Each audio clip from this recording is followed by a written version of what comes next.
It's the Blues Rock Show with Pete Francis and Willie Witten. Welcome to the Blues Rock Show. I'm Willie Witten. I'm usually joined by Pete Francis, but he seems to have come down with that thing that's going around. I think we've all heard of it. However, in lieu of Pete, as much as I love him, we got someone better here today, the magnificent LaDonna Gales. Eric, how you doing? Hey man, I'm hanging in there, man. I have been through a couple of procedures today, but hey man, only the strong survive. I'm made of stone, so I'm here, man. Awesome. Let's get right into it. Just catch us up. Sure. You've got an album coming out very soon. I believe the release date is January the 28th. It's called Crown. Before that, you released The Bookends. What have you been doing in between that time, and how did you get to Crown? In between that time, before COVID came into play, I, was touring quite heavily, and things were going very, very well until, this thing called the Rona, hit us all in our chin, and it brought us all to a halt. And during that time, I and a really good friend of mine, made really good usage of our time during the pandemic. And we put our heads together along with some other really close colleagues and comrades and my significant other, my wife. We all got together and conjured up this whole thing called Crown, man, that has been a very, very beautiful venture and a beautiful, molding of clay to come together to finally come out. We were going to try to put it out in 2020, but we wanted to make sure we had proper. I didn't want Corona or the pandemic to hold this record back from every soul and ear hole being able to, be a witness to what we put our hearts and souls into. And it's still kind of around, but it's now or never, man. And it's going, now it's time to put it out there and see how it's received. Okay, so you mentioned your wife, LaDonna. I think those other two pals you're talking about, correct me if I'm wrong, those were two gentlemen named Joe Bonamassa and Josh Smith that helped you produce. What was it like working with these guys? Ding, ding. And how did that color the album? How did it change things compared to what you've done in the past? Man, let me answer the last question first. Okay. It changed things because it raised Eric Gales to the next tier. Me and Joe Bonamassa got together, and I'm sure that you probably know my story. Just 2 days ago, became the 5.5-year mark of me being clean and sober. So with that being said, that was part of what opened the gates and opened the doors of a lot of people that's been watching for quite some time. The rising up from the ashes like a phoenix, as they say, and as many have said to me. And Joe was one of them that said, man, you have no idea how long I've been watching and waiting, for you to, allow, not necessarily allow, I don't like to use that word, for you to be in the right headspace, for your positioning of your head to be proper so the crown can perfectly fit. And he said, man, you know what? I'm going to do everything I can to bring you up to, where you're supposed to be. And it's my hope that you go far beyond me because, you deserve it. And you have went through a lot of things that, have showed that you paid your dues, and now it's time for you to get your crown.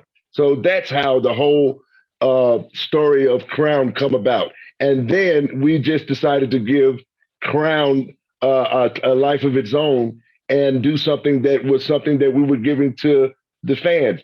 And people were like, this competition, this boxing ring and this and this and that. No, there is a winner in that song. And it's not me. And it's not Joe, it's the fans that win. So that was our way of doing something in a very grand way that showed two best friends coming back around after 28 years after 28 years and doing something that was pretty cool for the fans, but let alone that being just a jump start. But this entire record sparked a lot of things that, came about from George Floyd's murder and, a lot of things that needed to be spoke about. And Josh and Joe helped Eric Gales make the best Eric Gales record, not a Josh Smith record, not a Joe Bonamassa record. They helped Eric Gales make the best Eric Gales record. And man, I tell you the truth, it is long awaited for, and we can't wait till the 28th for the world to see. Actually, me and my wife just looked at the video edit for the next single, Stand Up, that's coming out the day that the record comes out. And we were sitting here crying because it's amazing, and I can't wait for y'all to see it. That's awesome. So first off, most important, congratulations on 5.5 years. That's awesome. Beyond the record. That's just wonderful to hear. So now let's talk about the record itself. It's 16 tracks. It's interesting because to me, and correct me if I'm wrong, it tells, like you said, there's some themes. It tells more of a story than your past couple of records, I thought. How did that come about? You spoke a little about George Floyd and racism. You also obviously address some of your past struggles. How did the three of you and LaDonna, how did you guys as a group come about for the pacing of the album? And what was behind the inclusion of, there's three very interesting instrumental vignettes that I felt could have been taken into their own song, but you kept them tight. What was the idea behind the structure of the album as a whole? Well, let me answer the last question first. Since, I'm known for doing things backwards, if you will. Yep. We had been huge fans of listening to Albert King and Freddie King, Muddy Waters and John Lee Hooker records, where there would be hold on one second. Okay, here we go. There would be just a small vignette of a groove on a record that faded in, and 45 seconds later, it faded out. And it just made you want to hear more. And me and Joe talked about that because that's the type of stuff that we grew up on. It was a fade out on side A and it faded back in on side B. You know what I mean? Uh-huh. And that's what led us to give, why not incorporate some of the stuff that inspired us as a kid and even still to today.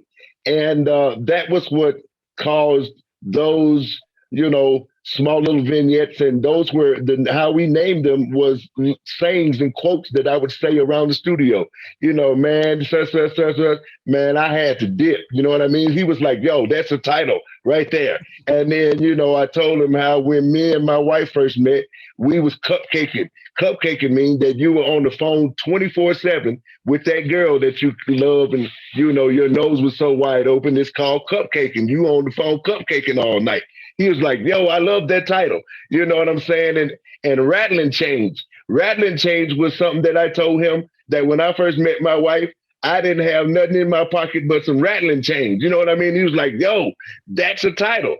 So these are the type of things that everything and every song on this record comes from my mouth. When I say my mouth, the day that George Floyd passed away, the next day was when me, Joe, and Josh began to write for this record and come up with the whole theme about this record.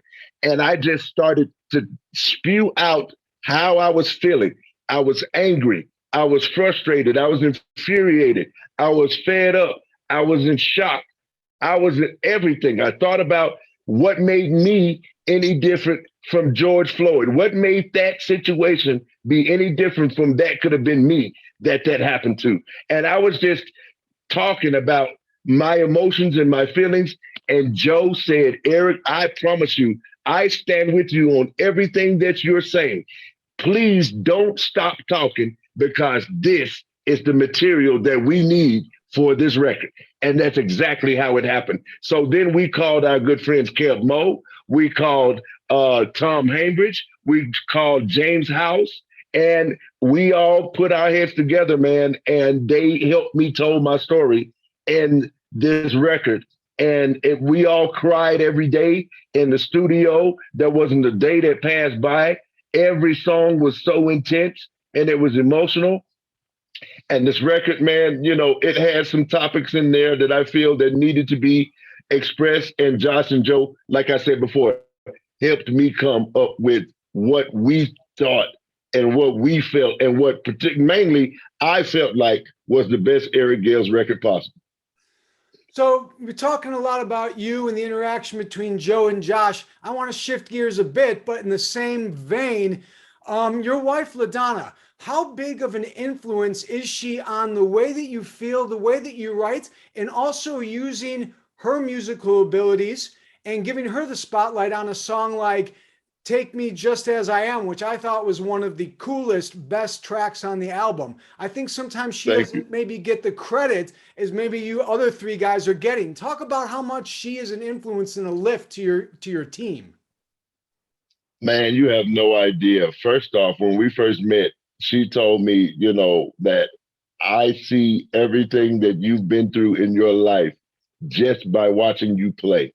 So and she said, that's powerful. And I had not even told her my story yet. And it was pretty crazy, that she felt all of that. So her background is gospel in church, and so is mine. So she helped me, really reel back in, which it never really had left me, but it wasn't like the forefront, but like that gospel and early traditional blues background that I have so much in my makeup, that is part of what, that I just look at her and I immediately go into that vein, and it comes in blended and mixed with all the other different influences and styles that I like. I pile them all in at one time. So now as a human being and as a person, and her being my wife, she has been one of the best partners that I could ever have crossed my path in my lifetime. She had me see that there was another way, and there was this thing called a life, and the way and how I was living it was not what you call life.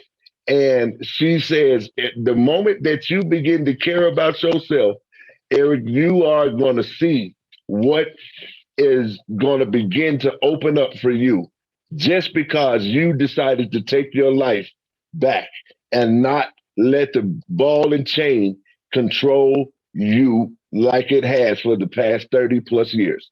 And that alone was enough to, after a while, I fought and clawed and scratched and tried to still be the old me. But, she said, you know what, you done tried it your way for quite some time and it's not working. And, hey, man, I just said, I analyzed it and I said, you know what, let me try another way. And would you know it? It worked. It worked. It works on a daily basis for me. And everything that has come back into my fold since I decided to take care of me has blown my mind. This relationship that's been rekindled with my friend Joe, that wouldn't have happened if I hadn't, decided all of the things that are happening in my life, positive and negative. Now I can properly, be prepared for them. And it is an awesome thing to see and witness. And as far as my wife, she always have chose to not be in the forefront. And we had to do some heavy convincing to her to do the lead on this song. And it was Joe's idea. Because Joe know how vocal that my wife is. And he said, man, I think this song fits you perfectly. Take Me As I Am. And we were like, she was like, are you serious? Because she is like very self-conscious about her voice. She is, somewhat apprehensive about being in the forefront. So me and Joe had to, kind of, it was a fight to get her to say okay. And it turned out to be one of the best things. That's why I said in the song, in more or less of better words, now you've heard her singing background vocals for me. Now it's my time to sing background vocals for her. Keep sipping your tea to the sweet sound of my number one soul sister. You know what I'm saying? And I thought it was beautiful, man. It was great. And I can't wait till the world finally see that, she's not just a woman that's on stage supporting me. Like, it's her time to shine. And us as a power couple, we've been a power couple even before this, but now with that being showed, man, I think it's gonna really flip some lids out there in the world, man, once they get a listen at that. That's a perfect way to end things for today. Eric, I'd love to talk to you for the rest of the day, but you've got other people to talk to and a little bit of recovery on your surgeries. So I'm just going to remind everyone, Crown is out January 28th. Also look for that third single that's being accompanied by another release video. A lot to look forward to. Eric, thank you for taking the time. Please, all you viewers, give it a like if you like it. Leave a comment if you have some thoughts. But until next time, for Eric Gales, I'm Willie Witten, and this has been the Blues Rock Show. Boom.